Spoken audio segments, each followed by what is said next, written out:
Welcome to episode 20 of the Thoughts with Lakshman podcast. My name's Lakshman Sybil.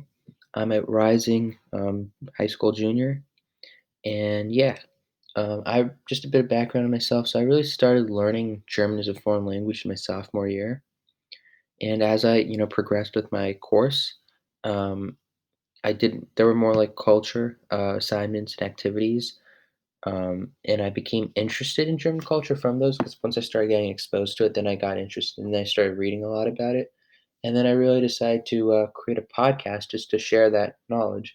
Obviously, I do for my podcast, I have to be a bit more organized than I would do if I was just doing it in my free time. But I enjoy making podcasts because I can really just share my information, and it's not like much effort to me at all because I'm just reading it, and I'm just now discussing it. My podcast is available on all platforms. It's like Spotify podcasts, Apple Podcasts. It's even on YouTube.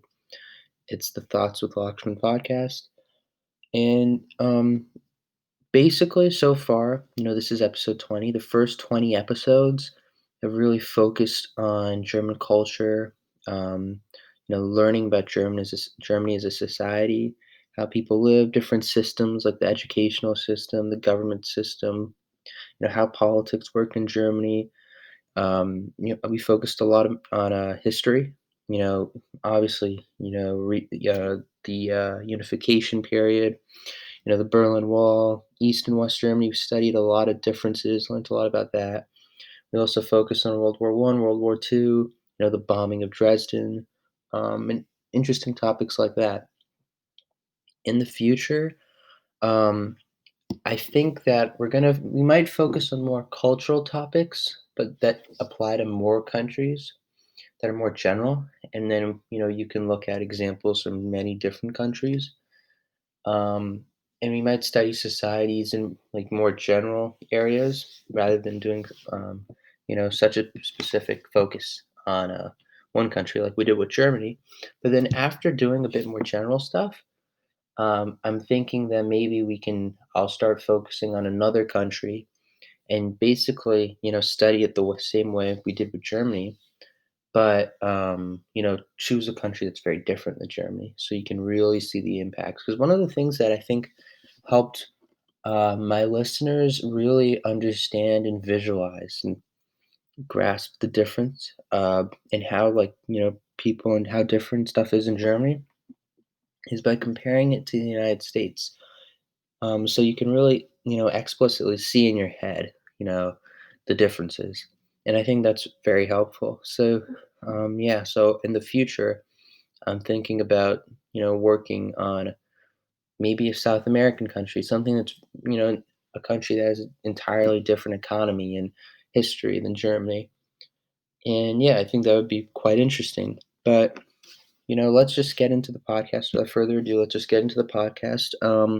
Today, we're going to be focusing on um, the uh, economy in Germany before and after reunification. Um, and yeah, let's just get into it. So, the German Constitution, which is the basic law or the Grundgesetz, and we've discussed this in the last two episodes, I believe. It guarantees the right to own property, freedom of movement, free choice of occupation, even freedom of association, and equality. But the Constitution really modified the operation of the free market by means of its social market economy. And with a safety net of benefits, including health protection, unemployment, disability compensation, childcare provisions, pensions, job retraining, and these benefits, which are paid for by contributions from individuals, employers, and public funds. Germany has an economic order supported by most workers and businesses. And in this social market economy the government attempts to really foster fair play between management and labor, and to really regulate. the relationship, between the capitalist participants in the market, particularly with, regard to competition and monopolies. And, works councils have been, established, and workers now have representation, on the boards of businesses.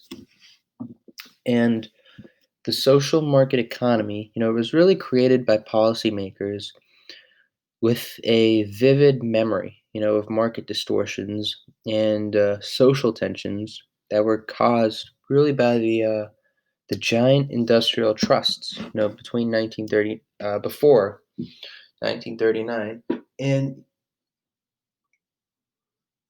massive trusts and monopolies also existed um, in the United States before Teddy Roosevelt broke up the trust. But you had Andrew Carnegie, um, John D. Rockefeller, you know, the Vanderbilt family also. So yeah, there were definitely trusts. There were definitely massive monopolies in the United States also. So that's a similarity.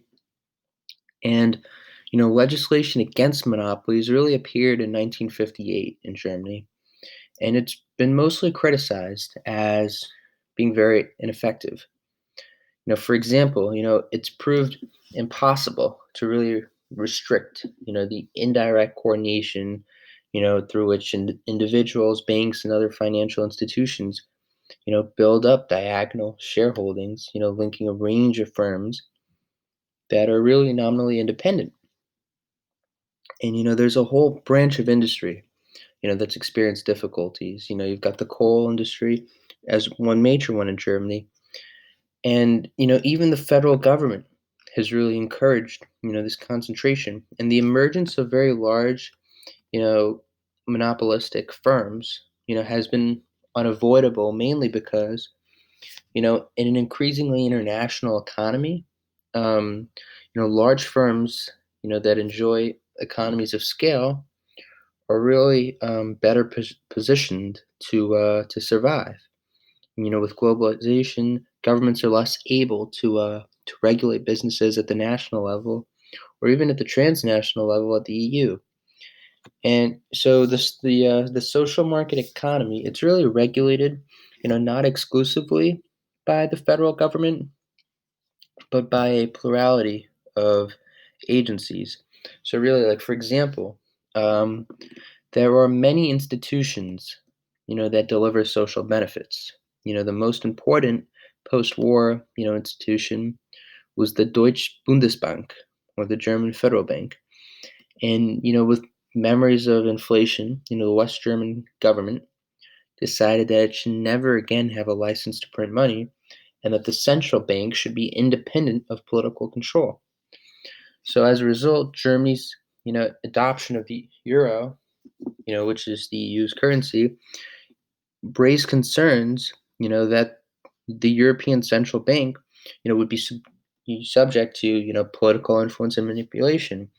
And Germans were concerned about this because they knew the history. Um, and you have the chambers of trade also, which at every level of the administrative hierarchy, are also influential, and the state governments play a significant economic role. Um, and federal and state governments also, on top of this, participate really in the ownership of some enterprises. A lot of public utilities are owned by federal and state governments. However, the basic law or the constitution, the German constitution, prevents really the arbitrary intervention of the central government. And as Germany has numerous economic actors, you could say, a high degree of coordination has really been required to achieve adequate growth, balanced foreign trade, stable prices, and low unemployment. And a variety of different bodies unite federal and state governments. For example, the Deutsche Bundesbank, it's an example of a body that represents business and trade unions.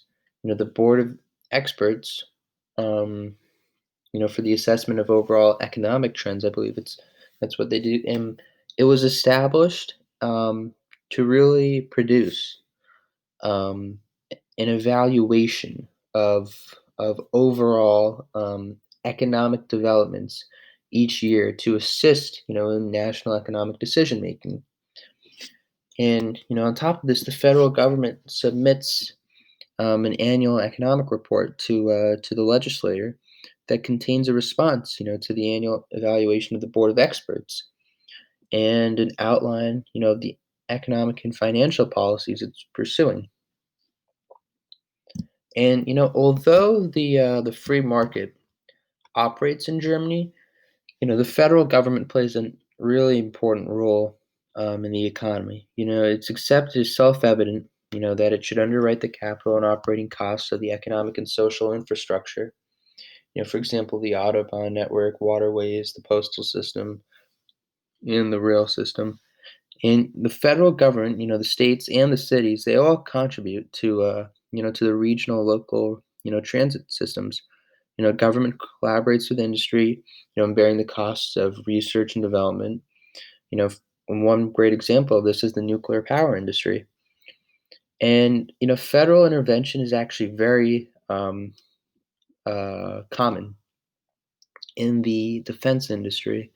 The coal industry, on the other hand, is perhaps the most notable, example of subsidization in agriculture. Has traditionally been massively protected by the state. Regional planning is another, significant field of government intervention. The federal government really and the state governments, the government plays a massive, massive role. They have a lot more control over the economy in Germany. States and cities also are involved with economic developments in rural and industrial regions, and they intervene with schemes to almost foster regional or local development. Now, for taxes, Germany has a very very tax system. With taxes imposed at the national, state, and local levels. Now, because their social services system is very generous. Tax rates on corporations, individuals, and goods, they're all relatively high in comparison with other countries. And Germany employs a system of tax equalization. So basically, tax revenues are distributed from wealthier regions to less prosperous ones. And after unification, these transfers were resented among many Western Germans, because Western Germans were better off than many East Germans. So in other words, they're trying to balance the inequality through in their system. Now, taking a look right from from partition to reunification, we can focus on the West and the East. So the West German system really starts after World War II. West Germany really they call a an economic miracle after World War II. Because the combination of growth and stability, made West Germany's economy one of the most respected in the world.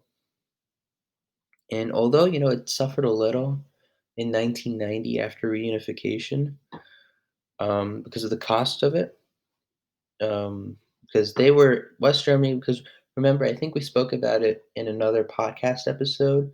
I think it was either 18 or 19. But the cost for reunification was a lot more than what many people expected. And West Germany had to really bear the brunt of that cost because East Germany couldn't afford it. So West Germany's economy didn't do that great in the 1990s because of those costs. But Germany's remarkable, economic performance was largely, a result of effective economic management. Um, but there were also temporary factors, that were important in boosting the economy immediately after, World War II. A large force of unemployed workers, for example, returned servicemen and displaced persons, they were available, they were eager to rebuild their own lives, and they were willing to work hard, at a rate of, remuneration that left a considerable investment surplus. in their employees' hands. In addition, the country also reaped the benefits, from the joint economic planning from the Americans, the British, and the French. Because remember, they all had control of West Germany at the time in the zones of occupation. And because of that, the zones of occupation, culminated in the vital and essential currency reform that really introduced the Deutschmark in 1948 and the Marshall Plan, which was the U.S. is plan, and that really helped to rebuild torn Europe. And the U.S. from the U.S. perspective, the investment in Europe made sense because the U.S. relied on trade in Europe, and while the U.S. had control, and they just avoided after World War II, they were able to maintain democracy. They didn't want um, failure. They didn't want people to suffer economically, so that they switched and the people revolted and there wasn't a democracy anymore. So they wanted, because there's now a democracy in many, because they won World War II and the dictatorships were defeated. The U.S. wanted to make sure that the democracies were successful. So even though, like, from an economic perspective, it's a little questionable why the U.S. just helped Germany so much. From a global perspective and from the U.S.'s perspective, in that sort of sense, it made sense because they wanted to make sure democracies were sustainable in Europe. They didn't want more dictatorships, and yeah, and they also relied on Germany. So, and if Germany was successful, it helped the U.S. to be successful. The U.S. didn't need Germany as much as the Germany needed the U.S., but the U.S. still valued Germany. Now, from 1951 to 1961, West Germany's GDP, rose by 8% per year, which was that's really good. That was double the rate of Britain and the US, and that was nearly double, the rate of France also at the time. And exports, really increased.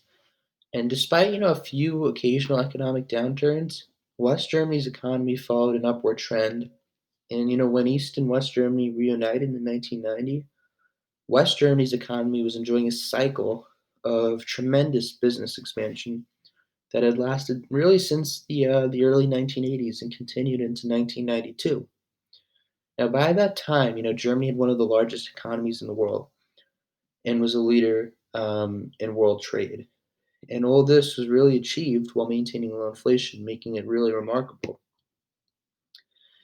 Now, on the other hand, East Germany also, I guess, you could say, experienced an economic miracle of sorts.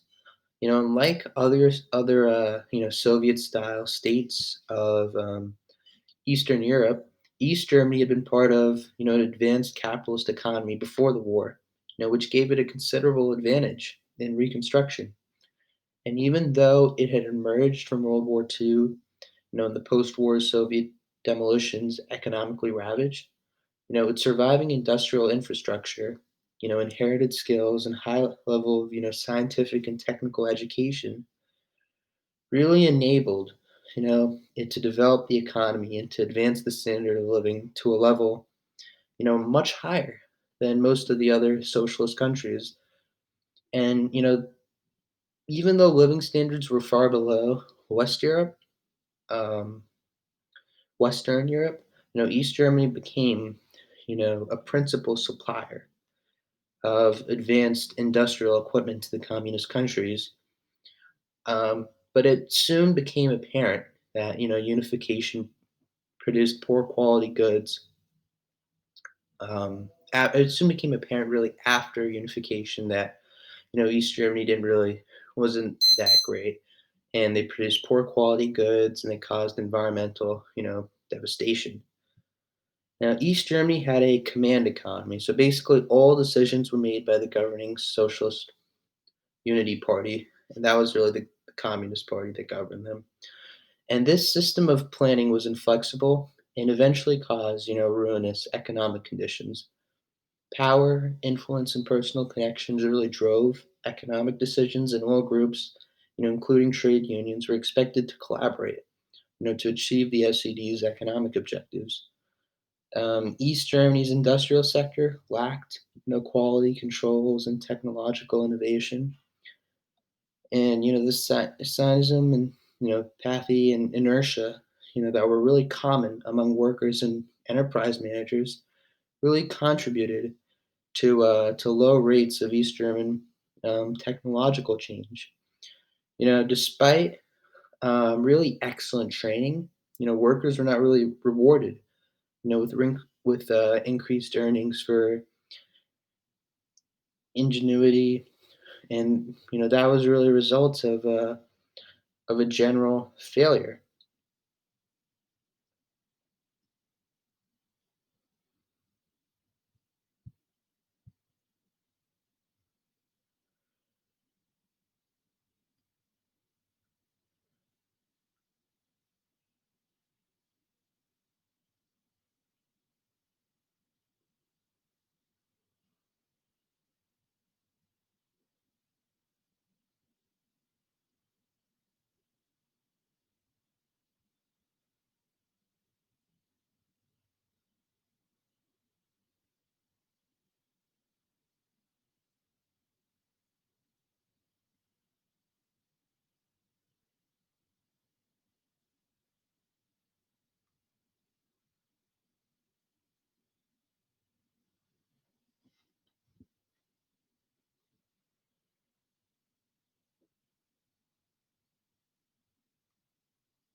Now, supply and distribution, they were really controlled by, state-owned companies, and the centralized provision of services through, nationalized concerns and local administrations was generally recognized as a weakness. And this was partially addressed by, a gray market for goods and services in short supply. And, particularly when payment was made in hard currency, repairmen offered much faster services for an extra fee or favors. And sales clerks, also kept certain goods under the counter. By the 1970s and 80s, you know, this gray market grew, as contacts with the West increased in East Germany.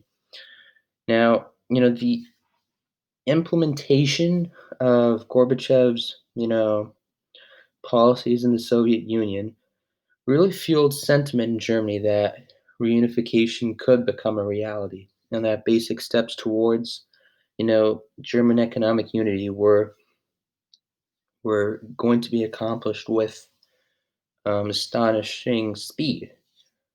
And the unexpected opening of the frontier between East and West Germany and the breaching of the Berlin Wall, you know, were really heavy blows to the East German economy because the relatively small number of migrants who previously left the country through Hungary or Czechoslovakia rose dramatically because they could get into West Germany. And, exasperating the problem was that, the fact that most of those who left were the younger and more active members of the population with more marketable skills. And, the economic unification really swept away all custom barriers and introduced, the Deutschmark as the sole currency in Germany. And following, Germany's official reunification, the Western German economy continued to grow rapidly until, it slowed down a little to pay for the cost of reunification. But during the decade following, the German economy didn't really grow that well. It grew at an annual rate of about 1.4%, which was among the lowest in Western Europe. And many economists really attributed to the slowdown to rigid labor policies, high taxes, marginal incentives for investment, and generous incentives for workers to retire, miss work, or be employed. And the slowdown was also kind of related to unification, which, revealed the economic deficiencies of East Germany and the extent to which, its technological backwardness, I guess you could say, its low productivity and the faltering state of its, manufacturing plants, um, really showed that. And, disillusionment in Eastern Germany really rose sharply as manufacturing output and employment declined rapidly. And the federal government's insistence that East German firms compete immediately in the free market really led to economic devastation in the East. And by spring of 1991, mass demonstrations occurred against unemployment, regularly in Leipzig. And there was concern that, economic despair would cultivate, the rise of political extremism. Um, the the Deutsche Bundesbank believed that, the government had introduced Deutschmark into Eastern Germany too quickly, with practically no preparation or possibility of adjustment, and also at a much too, favorable rate. The effect of currency conversion and, subsequent wage pressure, deprived industry in the East of one of its few advantages, low labor costs. And the favorable exchange rate and relatively high wages and salaries, on the other hand, achieved a social political goal, which encouraged Eastern Germans to remain in the East rather than migrating to the West, where people, were feared by, an overwhelming number of migrants. There were also commercial bankruptcies in Eastern Germany, and the Eastern economy, was further decimated really by the tendency of Easterners to buy, you know, technically superior consumer goods from Western Germany or abroad, rather than buy products from their own Eastern German industries. And by the end of the decade, um, higher quality products produced in East Germany bolstered the economy, and there was also a wave of regional consciousness that favored local products. So people started to realize basically that we got to support the locals, otherwise nothing's going to improve for us. Now, economic unification caused, severe hardships for East German workers. Unemployment rose sharply, industrial output fell by two-thirds in the year after unification, and decline was really the greatest in, the food processing sector.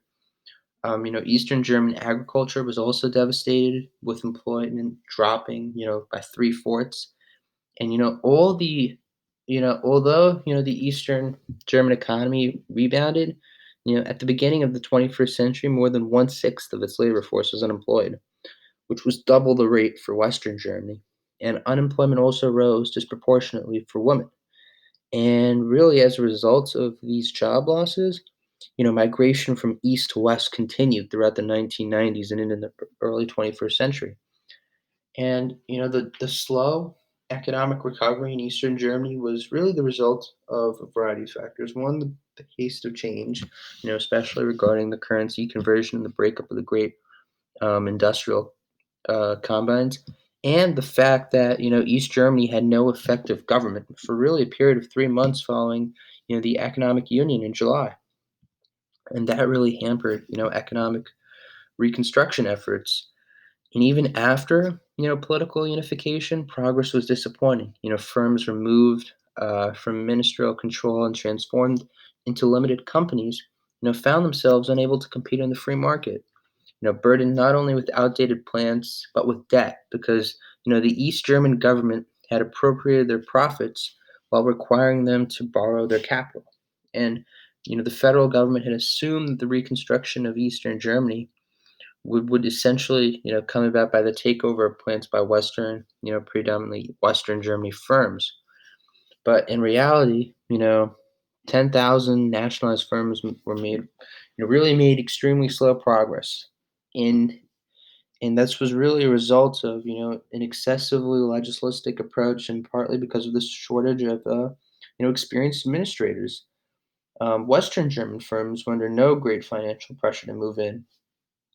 And with the help of the additional labor from Eastern German migrants, they expanded production at their existing plants without having to really become involved in the difficulties of actually setting up a branch in the East. And protesters warned, that Eastern Germany, was turning into an eternal colony. And but this was a little exaggerated. And by 1992, some economic revival began to occur. The federal government initially focused on trying to help East Germans. Um, and also another thing, right, the federal government had to deal with was that they initially believed, right, that the costs of unification, could be basically handled simply by borrowing and, without really just by borrowing. They didn't really believe that they had to increase taxes. And despite these assurances by the Chancellor Helmut Kohl at the time, you know, additional taxation was actually required. And the West Germany really had to pay for, the poor economic results of the East. And West Germans became resentful, and there was a lot of, you know, animosity between West Germans and East Germans. And during the 1990s, Germany made a number of dramatic changes, in its energy sector. Higher taxes, lower subsidies for coal mining, privatization of huge Eastern energy firms, and in 2002, the government also passed legislation that stipulated, the end of the nuclear power industry. And yeah, and in 2007, it also planned to phase out coal mining within a decade. And massive reconstruction projects in the east were really funded by taxes in the West, and these taxes in the West really helped improve infrastructure in eastern regions. And apart from the costs and problems associated with unification, Germany and its economy really faced a number of interrelated problems at the beginning of the 21st century. High unemployment, which regularly exceeded 4 million people, became the chief political issue, and extremely high wages, among the world's highest, generous social services, high taxation also dampened the economy. Unification caused the public debt to grow dramatically on top of that. And, one fifth of the annual federal budget was actually, spent on, interest payments on the debt. And although unification was more than, a decade old, at the beginning of the 21st century, its effects still weighed heavily on the German economy and its political institutions. However, in large measures, unification did give way to other important issues, like globalization, the introduction of the euro as the single currency of the EU, and, the enlargement of the EU to Central and Eastern Europe. And, Germany's domestic economic problems and opportunities, they're bound up with the global and regional processes over which, it only has varying levels of influence and control, and making it, a somewhat are a really actually unsettling situation, for a society that became very prosperous, by following accustomed patterns and having firm control of the major levers of its own economy. But yeah, uh, that really brings us to the end of the podcast today. I hope you enjoyed. I thought this was a really interesting topic. And yeah, thank you and goodbye.